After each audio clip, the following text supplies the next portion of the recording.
Hello and welcome back to Beyond the Background Information. Today we're doing a culture video, so with the culture as always, it's a quote from where they've got a mention and they're just discussing the actual culture. It doesn't tend to come from any source material, it's just literally about the universe that I'm writing in.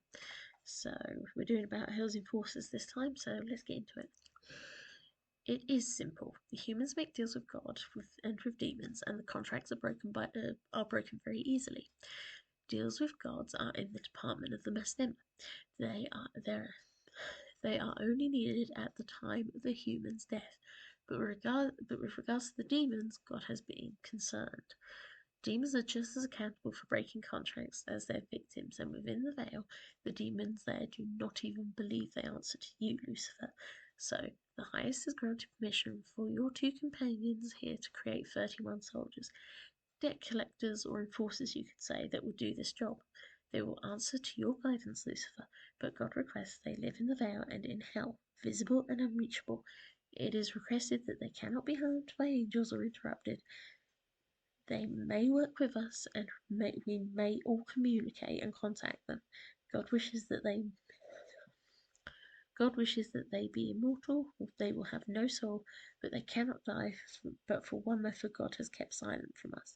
This is the will of God. Will you accept this task? Quote from Hellbound.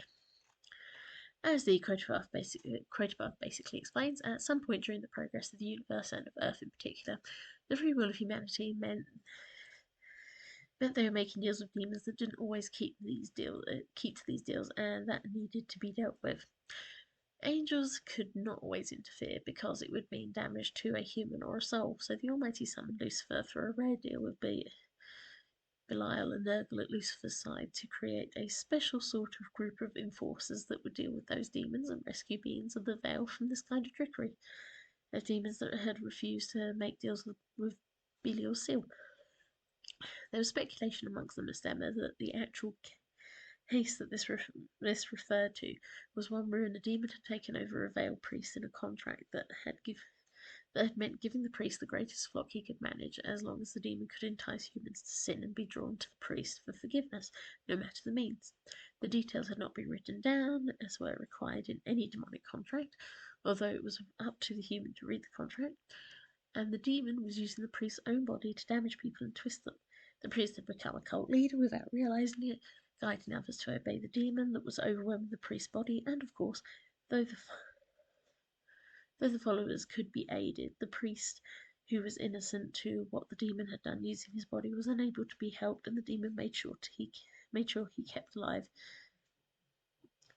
was kept alive until Michael was begged to come and slay the human. There was also said to be a lot of the leftover problems from Wall and his younger demons having infected the Vale areas, and it was clear the demons in the Vale had too much free rein.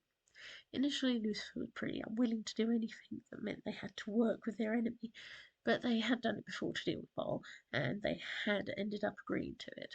In the end, any demon that gets collected up by the enforcers is given directly to Lucifer to be tortured before being given to Beelzebub to utterly destroy from all existence.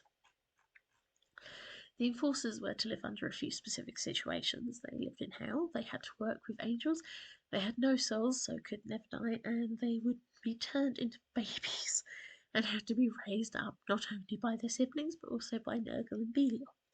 In fact, the task of raising them fell upon Nurgle and Belial, who produced them, with Belial often stuck being the mother and also liking and hating it. Lucifer is seen sometimes as their parent, but their role is more like a godparent, fussing and spoiling them, but not necessarily giving them much care when they needed it. All of them are named after different weapons in different languages, and each have looks in human form said to match those languages, although attitudes more close to the weapons.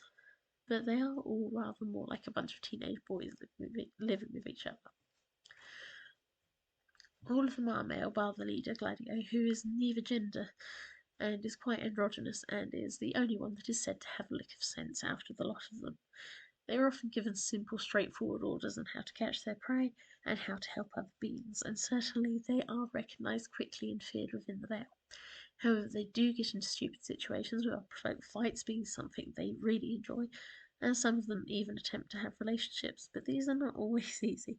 When they have no soul and when they are accidentally killed, they are never able to return to get near their companions again.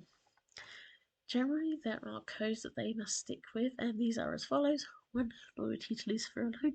2. Work by any means necessary. 3. No heaven or hell can be made upon earth within the veil. 4. No soul can be consumed. 5. Suffering is the greatest wish for the traitor. And 6. Love is an ailment with no cure, equal in power only to the divine.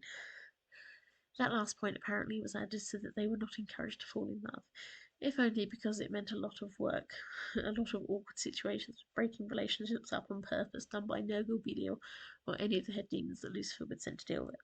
Final comments. I hope you found that interesting.